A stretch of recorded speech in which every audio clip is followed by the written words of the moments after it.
Listen, Mark Wahlberg is halfway through his day before you even hear your alarm. Yes, today we break down the secrets behind one of Hollywood's most disciplined mornings in a lab with Keith and friends.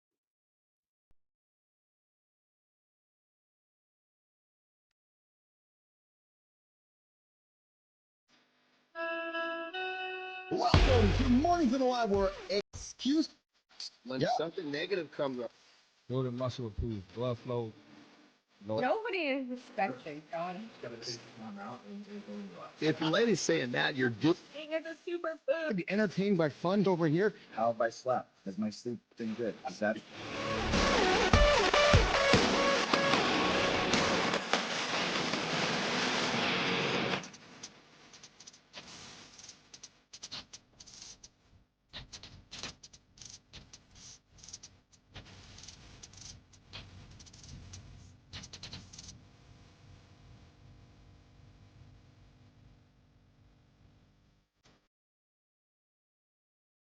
Hey, the button was supposed to work and the opener was supposed to work, but here we go! Brand new opener this morning, and I'm Keith Bilous, and this is no ordinary morning show. No sugarcoating, no BS. No, baby. Just raw insight into what it takes to get after it. You got kids in the room? You better grab those headphones because we keep it real here in the lab. And listen, today we're going deep. Oh, yes, we are, baby. We're going to dissect the man, the legend, Mark Wahlberg's legendary morning routine, not just for what he does, but why. Yeah, nation, why it works. Hey, we got the twin.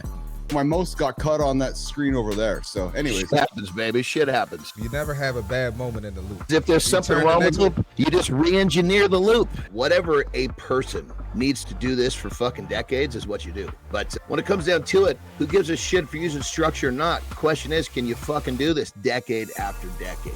I didn't do what I wanted to do, but that doesn't mean I didn't do what I needed to do. Can you lose weight by masturbating? Coming up later on the show. I'm always looking for good content to keep the show going here, keep the flow going here. The big ambition for Netflix is to host the Super Bowl in the future. I still believed after watching Tyson hit some mitts, That's what I'm saying. I said he could get in there and do some shit. Now, granted, I totally get when we get older, we lose that killer instinct. Don't spend the money and bitch about it, because listen, if we're spending the money, we're supporting it. For the love of Christ, if you're going to bitch about something that's got a little bit of merit, The next 24 hours are coming at you. We talked about it last week. Whether you are ready or not, these 24 hours are inevitable. Yep, they're coming. You can either get up and own them or hit the snooze button and let them own you. If you want success, come knock on our door. And while we're talking about it, it's November. Right now, it's the month to say no to something so you can say yes to a bunch more. And it could start right now. We're trying new stuff here on the show, nation, because that's how we do shit. you can lose weight with any physical activity if you don't eat enough. Yeah. You can lose weight with that. You can lose weight if you don't do any physical activity, don't eat enough. So I guess the question it comes down to how much you're eating and how hard are you jerking. The reality is you might just burn off 6 or 7 calories while you're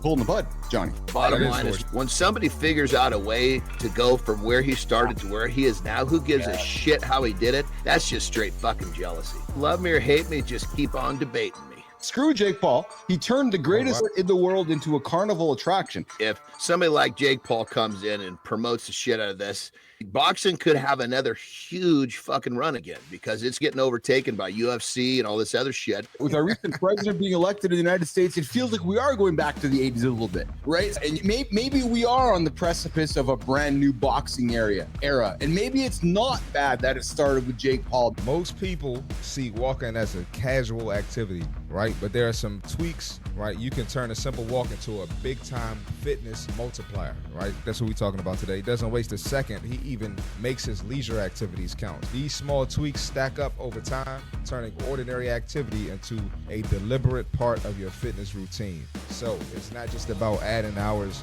being in the gym all day. Whatever it is you're doing, make that count. The gym used to be like this fucking battle zone where gladiators met and did battle, but they were on the same team. Success is planned today. If you can stick to a bedtime for decades, that is a huge propeller to greatness. If they're not teenagers, they need to be fucking going to bed at 8 o'clock too. Yeah. So what the fuck? And then when they're teenagers, they don't want to fucking hang out with you, so stop making excuses. What they need to be doing is fucking demonstrating something great, because they imitate. It doesn't have to be your best day. It just needs to be another day you show up. the simplest, the easiest thing to get a return on your investment is to have a set bedtime, because your sleep's going to improve. When your sleep improves, you got more energy, more focus, and you're going to want to do more shit. That voice inside our heads fucks with us all. Every single morning, I got to deal with that shit. Get up, start moving, and you will whoop that little son of a bitch's ass. That little voice, we all have it, tries to haunt us all, tries to make us weak motherfuckers. I went for my run this morning, and I didn't want to run, but you know what? I didn't have enough thought process. I just got on the treadmill and started running. It just happened. Start moving. And then 40 minutes later, guess what happened, boys? The voices were gone. The dopamine levels were up. It's a fucking blessing. You can look at it as a curse or a blessing. The fact that I sometimes look in the mirror, I still see that fat little fucker with the fold over tits. That's, as long as I do my shit, I keep that little bastard on the other side of the mirror. The fact that I have that insecurity, it keeps me fucking moving. And I thank God every day that I got that. How you look is momentary, but what you can do with what you have is a lifetime. Discipline isn't about restriction. It's about building self-trust. It's about every time you show up consistently, even when it's messy, because Lord knows it's messy sometimes, even when no one's clapping, you're proving it to yourself.